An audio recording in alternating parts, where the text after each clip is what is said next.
Heart talk bye आनंदी या माझ्या यूट्यूब चॅनलवर आपलं स्वागत आहे. माझ्या चॅनलवर आपल्याला नवनवीन मराठी कथा ऐकायला मिळतील. इथे सादर करत असलेल्या कथा या माझ्या स्वरचित आहेत.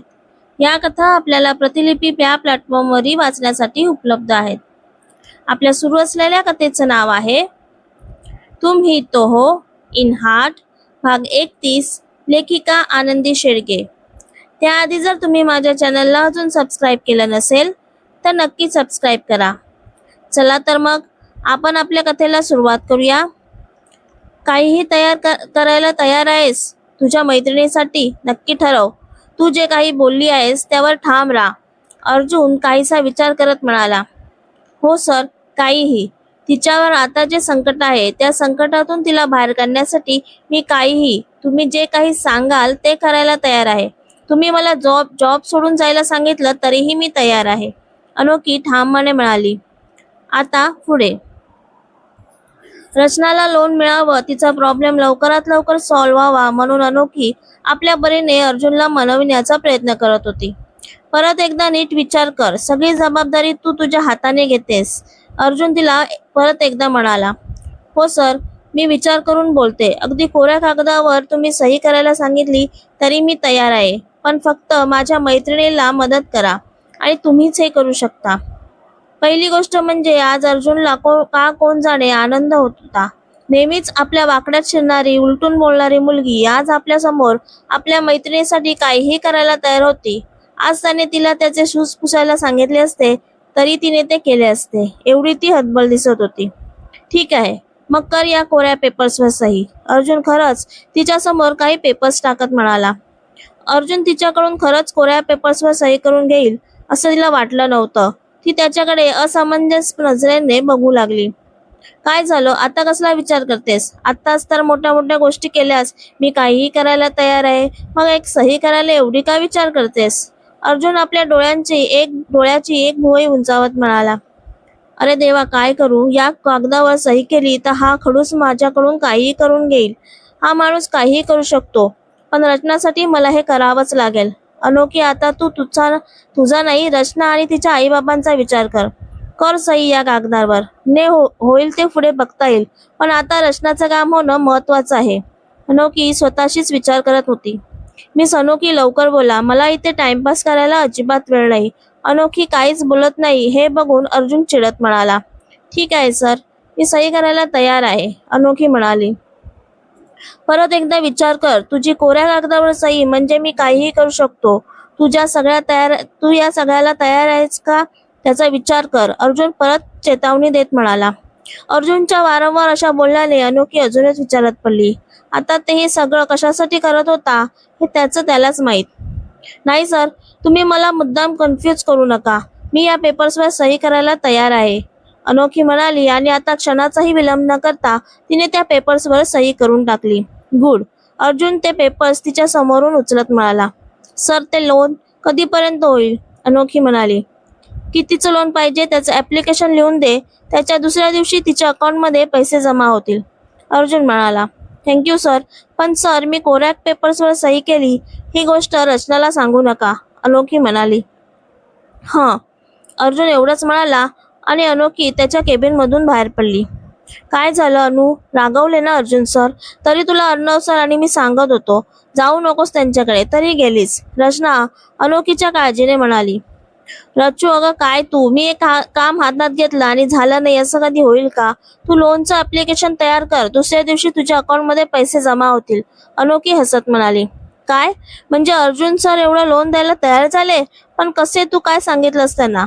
रचनाही या बातमीने खुश होत म्हणाली. काही नाही, थोडं इमोशनल होऊन सांगितलं त्यांना ते पटलं आणि ते तयार झाले, अनोखी म्हणाली. थँक्यू अनु, तू माझं किती मोठं काम केलंस. आता थोडं डोकं हलकं झाल्यासारखं वाटतंय, रचना खुश होत म्हणाली. रचनाला खुश बघून अनोखी खुश झाली, परंतु इथे त्यांच्या पाठीमागे उभे असलेल्या अर्णवच्या कानावर त्यांचं बोलणं पडलं आणि तो लगेच अर्जुनच्या केबिन मध्ये गेला. भाई, तू त्या मिस रचनाला लोन द्यायला तयार झाला? अर्णवने विचारलं. अर्जुन म्हणाला. पण कसा? तू तर साफ नकार दिला होता या गोष्टीला, अर्णवने थोड्या संशयाने विचारलं. यामुळे अनोखीने सही केलेले पेपर्स अर्जुन अर्णव समोर टाकत म्हणाला. अर्णवने ते पेपर्स बघताच त्याला खूपच आश्चर्य वाटलं. भाई, तू तिच्याकडून कोऱ्या पेपर्सवर सही करून घेतलीस का? आणि तू या पेपर्सचं काय करणार आहेस? अर्णवने विचारलं. हे बघ अर्णव, 20-25 लाख काही कमी रक्कम नाही. मी एक बिझनेसमॅन आहे आणि मी तिच्याबरोबर एक साधी डील केली आहे. आणि असंही ही नुसती फॉर्मॅलिटी होती. मी या पेपर्सचं काय करणार आहे सध्या तरी मला माहीत नाही. पण एक गोष्ट नक्की, माझी कुठलीही डील कधीच वाया जात नाही. याचाही कधी ना कधी फायदा होईल हे तितकंच खरं आहे. अर्जुन त्या पेपर्सकडे बघत म्हणाला. अर्णव यावर अर्जुन तरी काय बोलणार होता, कारण अर्जुन जे काही करतो हे सगळं विचारपूर्वक करतो हे त्याला माहीत होतं. इकडे मृणाल रागाने अर्जुनच्या ऑफिसमधून बाहेर पडली आणि थेट आपल्या घरी आली. ती रागाने फणफणत होती. अर्जुन तिला जे काही बोलला ते अजूनही तिच्या डोक्यात फिरत होतं. डॅड, मला याच महिन्यात अर्जुनशी कुठल्याही परिस्थितीत लग्न करायचं आहे. तुम्ही कृष्णराव यांच्याशी आत्ताच्या आत्ता बोलून घ्या. मृणाल रागाने आपल्या वडिलांना म्हणजे मिस्टर शिर्के यांना म्हणाली. आत्ताच्या आत्ता आणि या 1 महिन्यात नक्की काय झालंय मृणाल? तू आधी शांत हो आणि काय झालं ते मला नीट सांग, मिस्टर शिर्के म्हणाले.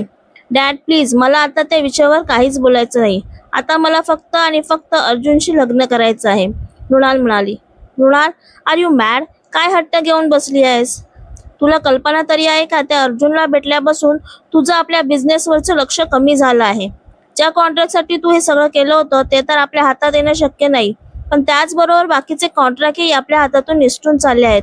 लॉसमध्ये जात आहोत आपण मृणाल, मिस्टर शिर्के तिच्यावर ओरडत म्हणाले. डॅड, आय नो एव्हरीथिंग, पण त्या अर्जुनने आज माझ्या चारित्र्यावर चिखल उडवला आहे. मी त्याला शांतीने राहू देणार नाही. त्याच्याशीच लग्न करून त्याचं आयुष्य उद्ध्वस्त करून टाकेल, मृणाल रागाने लालबुंद होत म्हणाली. तिच्या या बोलण्यावर मात्र मिस्टर शिर्के जोरजोरात हसू लागले. डॅड, इथे माझा इन्सल्ट झाला आहे. मी एवढा रागात आहे आणि तुम्ही हसताय. मृणाल रागाने आपल्या वडिलांकडे बघत म्हणाली. हसू नको तर काय करू मूर्ख मुली. मी तुला या आधीही समजावलं होतं की तो अर्जुन दातार आहे. त्याला असं फसवणं सोपं नाही. आणि तुला काय वाटतं, तू हट्ट धरलास म्हणून तो तुझ्याशी लग्न करेल? कधीच नाही. त्यापेक्षा त्याचा नाद सोड आणि आपल्या बिझनेसमध्ये लक्ष दे, मिस्टर शिर्के कुत्सितपणे म्हणाले आणि आपल्या रूममध्ये गेले. आपले वडीलही आपली साथ देत नाही म्हटल्यावर मृणाल अजूनच रागाने लाल झाली. ती रागाने पाय आपटतच आपल्या रूममध्ये आली आणि रागाने रूम मधल्या वस्तू फेकू लागली. संध्याकाळी ऑफिस सुटल्यावर रचना घरी आली आणि आपल्या आईबाबांना पहिली लोन मिळाल्याची आनंदाची बातमी दिली. ते ऐकून तिचे आईबाबाही खुश झाले. त्यांच्या डोक्यावरून एक ओझं हलकं झाल्यासारखं त्यांना वाटलं. पण इथे रचना जरी खुश असली तरी अनोखीच्या चेहऱ्यावर चिंतेचं सावट होतं. अर्जुन आता ते पेपर्स घेऊन काय करणार याच विचारात ती होती. त्याच वेळी तिच्या दरवाजावर कोणीतरी थाप मारली आणि ती विचारातून बाहेर आली. आता यावेळी कोण आलं असेल असा विचार करतच तिने दरवाजा उघडला, पण दरवाजा बाहेर तर कोणीच नव्हतं. मला भास तर झाला नाही ना, असा विचार करतच तिने परत दरवाजा बंद केला आणि ती माघारी फिरली. खरं तर 2-3 दिवसापासून तिच्याबरोबर या विचित्र घटना घडत होत्या. जसं की तिच्या बाथरूम मधून मांजर बाहेर येणं, त्या माणसाचं तिच्याकडे एकटक बघणं आणि आज दरवाजावर थाप मारणं. पण या सगळ्या गोष्टी ती इग्नोर करत होती. इकडे स्वीटी आपलं काम संपवून घरी आली. अर्जुन आणि अर्णव अजून आले नव्हते म्हणून ती नंदिनी आणि शारदाशी गप्पा मारत बसली होती. आंटी, तुम्ही खरंच खूप छान जेवण बनवता. मी इथे आहे तोपर्यंत मला शिकवाल का? स्वीटीने विचारलं.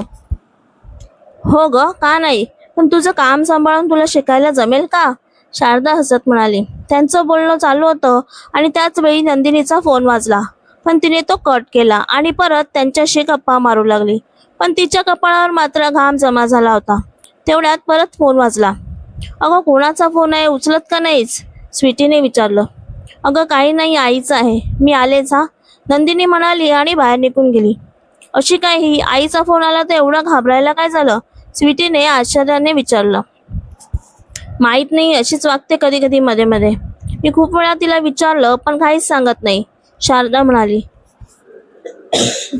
तेवढ्यात अर्जुनच्या गाडीचा आवाज आला म्हणून स्वीटी बाहेर निघून गेली. हे Arjun, how was your day? स्वीटीने हसत विचारलं. नाईस, मी आलोच फ्रेश होऊन, अर्जुन म्हणाला आणि आपल्या रूम मध्ये निघून गेला. पण अर्णव स्वीटीला बघत तिथेच उभा राहिला. तुला नाही जायचं का फ्रेश व्हायला? अर्णवला तिथेच उभा बघून स्वीटीने विचारलं. अगं हो, हा काय चाललोच आहे, असं म्हणून आपल्या केसात हात फिरवत अर्णव आपल्या रूम मध्ये निघून गेला. तो रोज फ्रेश होऊन बाहेर आला. त्याला आज पेंटिंग करायचं खूप मन करत होतं, म्हणून तो पेंटिंग करायला बसला. तसंही त्याने खूप दिवस आपलं हे आवडतं काम केलं नव्हतं, म्हणून त्यात तो इतका रंगून गेला की किती वाजले याचं त्याला भानच राहिलं नाही. अर्जुन आणि अर्णव सोडून सगळेच जेवायला जमा झाले होते. अर्जुनने आज जेवण आपल्याच रूम मध्ये मागवलं होतं, पण सर्वांच्या आधी येणारा अर्णव आज आलाच नव्हता. अरे, आज अर्णव नाही आला जेवायला? रुक्मिणीबाईंनी विचारलं. हो, रोज तर येतो, पण इथे माझ्या मुलाची काळजी आहे कोणाला? जेवला तर जेवला, नाही तर नाही. दीपा शारदाकडे बघत नाक मुडत म्हणाली. अगं, पण तू जायचं ना त्याला बोलवायला, तुझ्या मुलाला. रुक्मिणीबाई दीपालाच टोमणा मारत म्हणाल्या. राहू द्या आंटी, मी जाऊन बोलावून आणते अर्णवला. असं म्हणून स्वीटी अर्णवच्या रूमकडे गेली. अर्णवच्या रूमचा दरवाजा थोडा उघडाच होता, म्हणून स्वीटी हळूच आतमध्ये शिरली. पण आतमध्ये शिरताच तिने गोल फिरून अर्णवच्या रूमला बघितलं. वाव! तिथे लावलेल्या सगळ्या पेंटिंग्स बघून हा शब्द आपसुकच तिच्या तोंडातून बाहेर पडला. तिचा आवाज ऐकून अर्जुनने दरवाजाच्या दिशेने बघितलं. आपल्या रूम मध्ये स्वीटीला बघून तो एकदम खुश झाला. तू इथे काय करतेस? कोणाच्या रूम मध्ये यायच्या आधी नॉक करायचं असतं मॅडम. अर्णवने तिला बघून झालेला आनंद लपवत हसत म्हणाला. ओ सॉरी, दरवाजा थोडा उघडा होता म्हणून मी आतमध्ये आले. पण अर्णव, या सगळ्या पेंटिंग्स तू काढल्या आहेत? स्वीटीने आश्चर्याने विचारलं. हो का? चांगल्या नाहीत का? अर्णवने विचारलं. इट्स रिअली अमेझिंग यार, किती ब्युटिफुल पेंटिंग्स आहेत या, खूपच सुंदर. स्वीटी खुश होत म्हणाली. थँक्यू स्वीटी, अर्णव हसत म्हणाला. हे अर्णव, मी इथून जाण्याआधी माझे एक पेंटिंग काढशील ना? प्रॉमिस मी, स्वीटी म्हणाली. काढेन, अर्णव हसत म्हणाला. बरं चल, मी काय बोलत बसले, तू आज जेवायला आला नाहीस म्हणून आजी विचारत होत्या. चल लवकर, स्वीटी म्हणाली. हो चल, आज खूप दिवसांनी पेंटिंग काढायला घेतली आणि त्यात जेवणही विसरून गेलो, अर्णव म्हणाला आणि दोघे बाहेर आले. इथे अर्जुनने आपल्या रूम मध्ये जेवण करून घेतलं होतं. परत तो आपल्या कामाला लागणार एवढ्यात त्याला एका अनोळखी नंबरवरून फोन आला. आजच्या कथेचा हा भाग तुम्हाला आवडला असल्यास आपल्या मित्रमैत्रिणींबरोबर शेअर करायला विसरू नका.